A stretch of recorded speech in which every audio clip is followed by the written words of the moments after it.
nu khasik alo thleng le a lang sam ten paran chuanga ihlin pui chin hun pui lalpian chama thleng le do na sin lalpiang lom turin mitin nanin bua sai le a ma se itelovin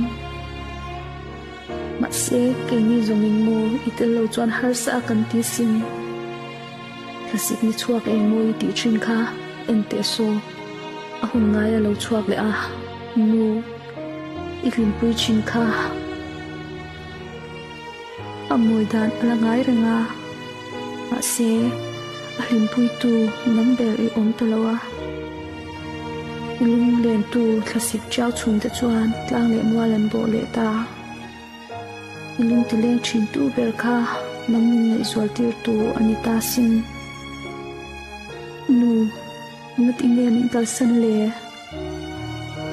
khasik zin dai film ten far fe man moya o nu ka ko haraba zual tak em lalpian hun loma van zai pol zai ri kyang chuan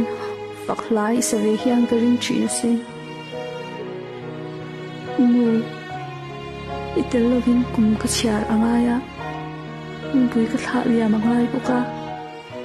thar her chuak hian nanga shwai tir to si lo che en poni se ni mas ti bai o